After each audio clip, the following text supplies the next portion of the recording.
Next question देखिए, paragraph based है, paragraph plus matching based है। नेक्स्ट क्वेश्चन में कह रहा है कि answer the following bye appropriately matching the list based on the information given in the paragraph. अब ये क्वेश्चन भी जो जेईई एडवांस में आया ना, अब इसमें पैराग्राफ पढ़ेंगे तो कहानी कुछ और ही लिखी हुई है, जबकि जो क्वेश्चन पूछा गया है वो अलग कंटेस्ट में है। मतलब ठीक है, पैराग्राफ में कुछ जनरल बातें लिखी हुई हैं, बट उनका हमारे क्वेश्चंस पे कोई भी यूज नहीं है। तो ठीक है, आप एक बार पढ़ना चाहो पढ़ लो। लिस्ट वन में देखो, कह रहा है work done by the system in the process 1 to 3, change in internal energy, heat absorb in 1 to 2, और उसको लिस्ट टू से मैच करना है। लिस्ट टू में 6 एंटिटीज दी हुई हैं। तो हम लोग सीधे क्वेश्चन पे आते हैं। क्वेश्चन नंबर 70 में कह रहा है if the process on 1 mole monoatomic gas, और उसका टीवी डायग्राम हमें दिया हुआ है सामने, देखो दिख रहा है, और इसमें P nought V nought 1/3 R T nought दिया है। तो इसका मतलब है कि एन की वैल्यू 1/3 के इक्वल है एक तरह से, ठीक है। और इसमें तुम ये दे बताओ, क्या प्रोसेस 1 से 2 जो है वो आइसोथर्मल है, 1 से 2 आइसोथर्मल है, और 2 से 3 ध्यान से देखो तो आइसोकोरिक है। तो हमें मैच करना है 1/1। तो पहले तो वर्क डन निकालना है 1 2 3 में। तो देखो 2 से 3 में तो वर्क डन 0 होगा, 2 से 3 में वर्क डन 0 है, ठीक है।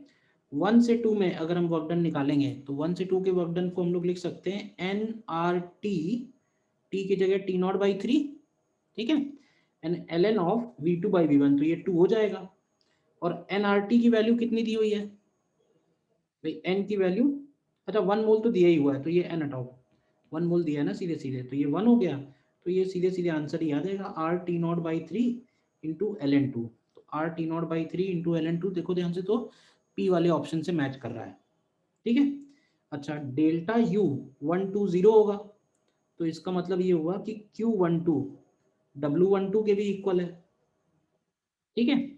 और डेल्टा यू 2 3 अगर निकालें तो डेल्टा यू 2 3 की वैल्यू बनेगी N C V delta T, ठीक है। तो एन की जगह 1, सी वी की जगह 3R/2, और टेम्परेचर चेंज बताओ 2 से 3 में कितना आएगा, तो 2T0/3 है, ग्राफ से देखो, तो ये वैल्यू निकल के आ जाएगी RT0 के इक्वल।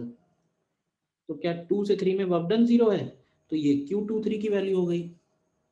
तो ध्यान से देख लो, वन वाला ऑप्शन यानी कि वर्क डन मैच कर रहा है पी से, 2 वाला ऑप्शन मैच कर रहा है आर से, heat absorb, total heat absorb in the system match कर रही है, 3 वाला ऑप्शन मैच कर रहा है टी से, देखो।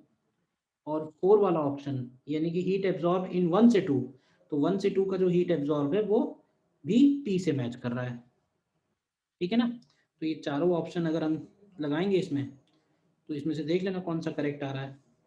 इसी तरह से अगर हम 71 नंबर क्वेश्चन में आते हैं, तो 71 में भी थोड़ी कहानी अलग है। इसमें पीवी डायग्राम दिया हुआ है किसी एक गैस का, यहाँ भी तुम लिखना चाहो तो ये वाला प्रोसेस जो है वो आइसोबैरिक है, और ये वाला प्रोसेस जो है वो आइसोकोरिक है, ठीक है ना।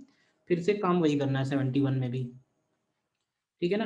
1 से 2 आइसोबैरिक है, तो W12 की वैल्यू हम लोग सीधे सीधे P0 V0 लिख सकते हैं, एरिया अंडर द कर्व, और P0 V0 की वैल्यू क्वेश्चन में लिखी है RT0/3। इसी तरह से Q12 निकालेंगे तो ये होगी N C P delta T, तो एन की जगह 1, सी पी की जगह 5R/2, और डेल्टा टी कैसे निकालेंगे, क्यों भाई, तो देखो यहाँ का टेम्परेचर अगर हम T0 ले रहे हैं, जिसकी वैल्यू हम लोग लिख सकते हैं P0 V0/R, तो यहाँ का टेम्परेचर 2T0 होगा, और यहाँ का टेम्परेचर 3T0 होगा, चेक कर लो। तो 1 से 2 में जो टेम्परेचर चेंज है वो T0 के ही इक्वल है, यानी ये हो जाएगा P0 V0/R। तो ये वैल्यू आ जाएगी P0 V0/R, एक्चुअली 1/3 दिया हुआ है, तो ये 3 से मैच हो जाएगा, 1.3R है, ठीक है, एक ही बात है। तो ये हो जाएगा 3R, तो ये आ जाएगा 5 P0 V0/6 के इक्वल, देखो। और डेल्टा U12 निकालेंगे तो सब्ट्रैक्ट कर दो, ठीक है ना, सब्ट्रैक्ट कर दो इसमें, तो इसी को लिख सकते हैं 5 पी नॉट वी नॉट के टर्म्स में आएगा, एक सेकेंड थोड़ा कंफ्यूजन हो गया, P nought V nought upon R रहेगा, करेक्ट। तो ये P nought 5 P nought V nought upon 2 बनेगा। लेकिन पी नॉट वी नॉट को अगर आर टी नॉट में लिखेंगे तो ये 5 आर टी नॉट बाई 6 बनेगा। अब सही है, तो ये हो जाएगा 5 are T not by 6 minus are T not by 3। तो ये देख लो कितना बनेगा, ये आ रहा है आर टी नॉट बाई 2 के इक्वल। इसी तरह से 2-3 प्रोसेस में देखो, तो W23 में तो 0 हो जाएगा, और डेल्टा U23 निकालेंगे तो N C V delta T, तो एन सी वी और डेल्टा टी की जगह देखो टी नॉट ही आएगा, तो टी नॉट की वैल्यू लिखेंगे P nought V nought upon R, तो ये हो जाएगा 3 P nought V nought by 2, और P nought V nought by 2 की वैल्यू रखेंगे तो ये आर टी नॉट बाई 2 बनेगा, तो यही Q23 की वैल्यू हो जाएगी। फॉर्मूले लगाना है सीधे सीधे, तो देखना फर्स्ट वाला ऑप्शन Q से मैच करेगा, सेकंड वाला ऑप्शन R से मैच करेगा, थर्ड वाला ऑप्शन S से मैच करेगा, और फोर्थ वाला ऑप्शन U से मैच करेगा। ठीक है ना? तो इसमें आंसर अगर आप देखोगे QRSU, तो C वाला ऑप्शन करेक्ट आ जाएगा 71 में।